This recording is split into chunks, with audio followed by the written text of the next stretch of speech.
So we need to talk. iOS 14. All right.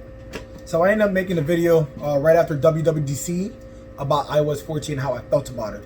How I feel is that Apple's on top of the world. I mean, they stole what Android had going for it, at least in my opinion. You know, the widgets, picture-in-picture, things like that was always necessary for me to have on the phone. Reason why I kept switching between two platforms. iOS is great, Android is great. They're both great. They're taking money from everybody. All right, so in this video, I just want to talk about iOS 14 because I've been running the beta on my phone and I love the beta. I love the beta. It's been working flawlessly. I can't wait for it to come out because other app developers will be able to release their widgets so they can be on the screen, and that's going to be pretty impressive if they can do it the correct way. And you know, Apple, they have their own rules, so it's going to be a certain format. The very first thing I want to get into is my home screen.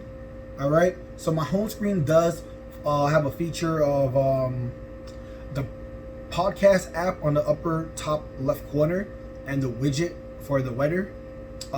Now I do switch it up here and there, but right now this is what I have. Usually I'll have the calendar widget on the very first page, but as of right now I did remove that just to see a different feel of the phone.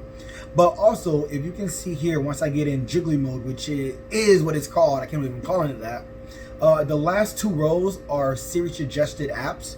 So it does change based off the last couple of apps I touched or based off what I use. All right, so any of these apps do, and they will change throughout the day if so be.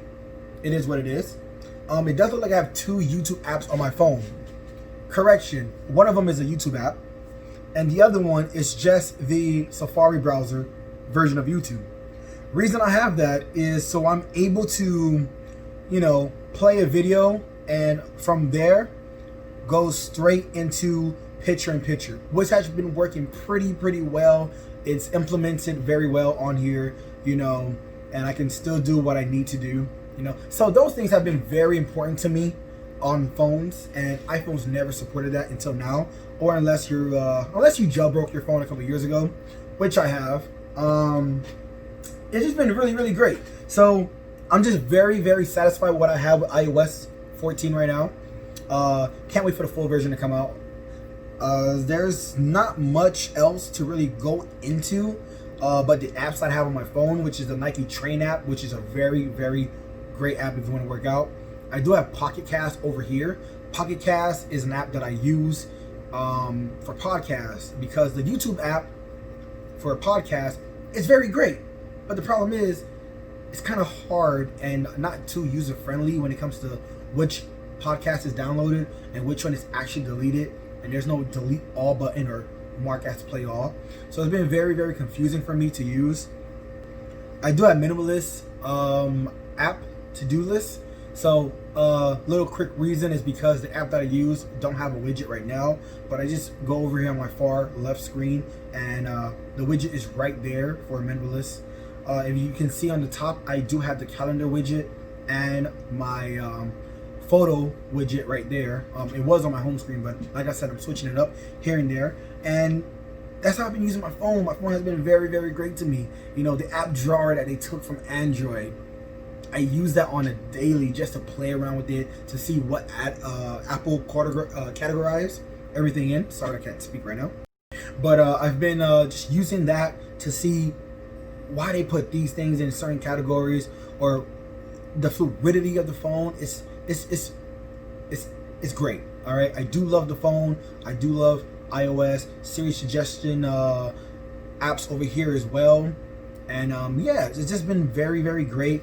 The phone is great. I'm flying through it. I'm using it like I never left iOS, which is very great.